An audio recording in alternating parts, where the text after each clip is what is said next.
কষ্ট হলেও আগামীতে এটা প্রতিষ্ঠা হবে।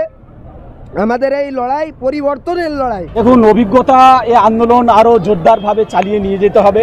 এটা একটা ট্রেলার ছিল, যেটা আমরা দুদিন ধরে কারাগারের মধ্যেই ছিলাম, কিন্তু সেখানে আমরা সবসময় এটাই পরিকল্পনা করেছি যে এই ওয়াকফ আইনকে কিভাবে আমরা প্রত্যাহার করাবো, এসআইআর নামে এই হয়রানি আমরা কিভাবে বন্ধ করাবো, কিভাবে নাগরিকদের সুরক্ষা, দেশের সংবিধানকে আমরা সুরক্ষিত করব, সেটার জন্যই ভেবেছি। আমরা আমাদের বাড়ির কথা বা অন্য কোনো কথা বা সরকার যেটা চাইছে আমাদেরকে ভয় দেখিয়ে দমিয়ে দেবে, এরকম কোনো কিছু নয়, বরং আমরা অনেক বেশি উৎসাহিত, আমরা অনেক বেশি এন্থ নিয়ে আমরা আগামী দিনে মাঠে নামবো। এটাই আমাদের আজকে অভিজ্ঞতা। এক সপ্তাহ আন্দোলন ছিল, একদিনেই গ্রেফতার, পরবর্তীতে এটা যে 6 দিন আছে, আমরা এখনই নেতৃত্বদের নিয়ে আমাদের বৈঠক আছে, বৈঠকের পরে আরো বিস্তারিত পরিকল্পনা হবে, 24 ঘন্টার মধ্যে আমরা জানিয়ে দেবো।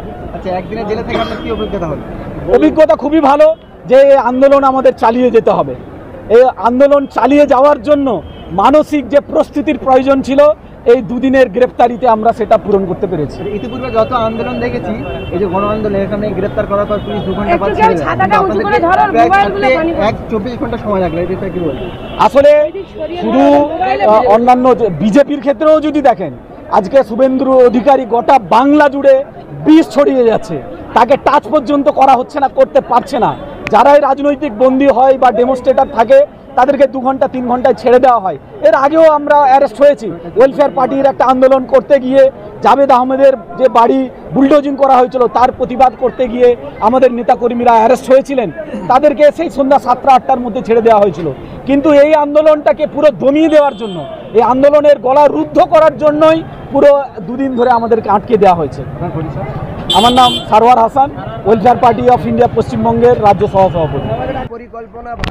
পরিকল্পিতভাবেই রাজ্য সরকারের গোলামিত্ব করতেই রাজ্য সরকারের পরিচালিত এই যে শাসন ব্যবস্থা, তা তারা প্রকাশ করিয়েছে যে আমরা সেন্ট্রাল তথা কেন্দ্রের বিরুদ্ধে যে ওয়াকফ কালাকানুন প্রতিষ্ঠা করতে চেয়েছে, পরিযায়ী শ্রমিকদের যে মর্মাম অত্যাচার করা হচ্ছে, এসআইআর নামক যে নিয়মের মাধ্যমে জনসাধারণকে হেনস্থা করা হচ্ছে, তার প্রতিবাদে আমরা যে ন্যায়সঙ্গত ধর্ণামঞ্চ করতে চলেছিলাম 7 দিন ব্যাপী, সেই শান্তিপূর্ণ আন্দোলনকে রাজ্য সরকারের টনক নাড়িয়েছে, যার কারণে তানার মদদে শাসক শ্রেণী আমাদেরকে অন্যায়ভাবে অত্যাচার করেছে, অন্যায়ভাবে গ্রেপ্তার করেছে এবং নির্মমভাবে এত নির্যাতনের মাধ্যমে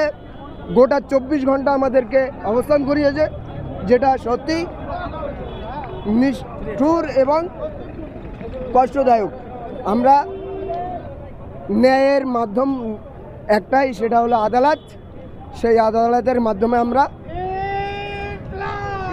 ছাড় পেয়েছি এবং জামিন পেয়েছি।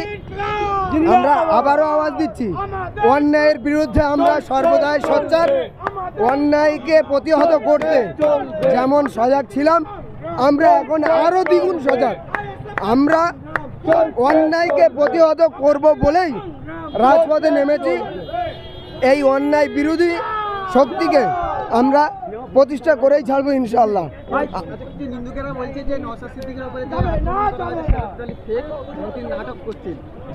নিন্দুকেরা সর্বদাই নিন্দা করেই বেড়ায়।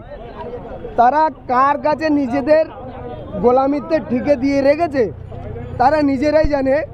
তাদের অস্তিত্ব অনিষ্ঠা এবং বিশৃঙ্খলের উপরেই প্রতিষ্ঠিত। যারা নিন্দুক, তারা সর্বদাই নিন্দা করবে, এটা নিশ্চিত। কিন্তু তাদের স্থায়িত্ব নেই। ন্যায় এবং নিষ্ঠা কষ্ট হলেও আগামীতে এটা প্রতিষ্ঠা হবে।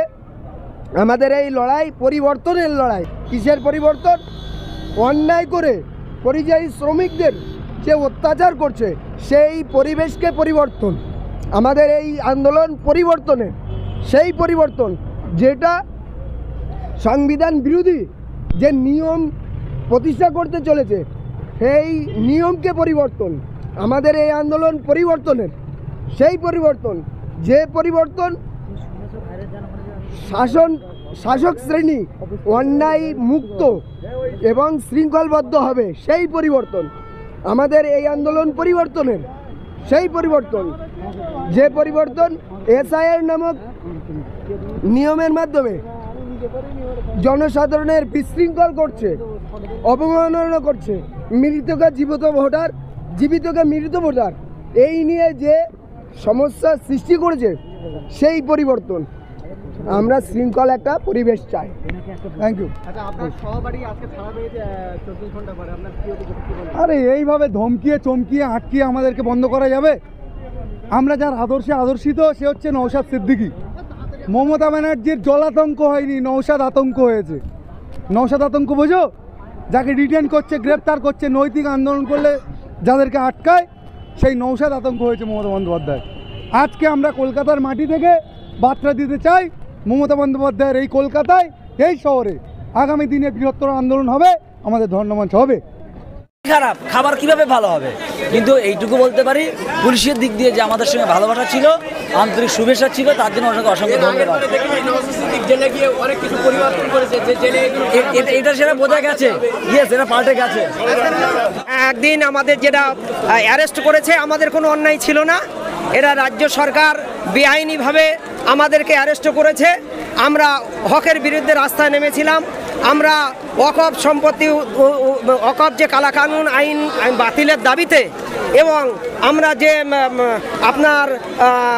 আপনার যে ওয়াকফ কালাকানুন আইন বাতিলের দাবিতে আমরা যে আন্দোলনে পথে নেমেছিলাম, ভারত দেশকে বাঁচানোর লক্ষ্যে এবং সংবিধানকে বাঁচানোর লক্ষ্যে আমরা শান্তিপূর্ণভাবে আন্দোলন করছিলাম।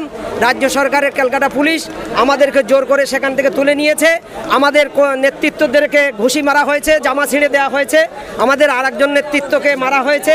আমরা কিন্তু প্রশাসনের গায়ে বড় ছোট, আমরা তাদের কোনো বড় ছোট কথা বলিনি। আমরা মার খেয়েছি, কিন্তু তাদের আমরা মারিনি, তাদেরকে আমরা অসম্মানজনক কথা বলিনি। আমরা একদিন আমরা জেলে ছিলাম, আজকের আমরা আপনার বেল পেয়ে আমাদের ছেড়ে দেওয়া হয়েছে।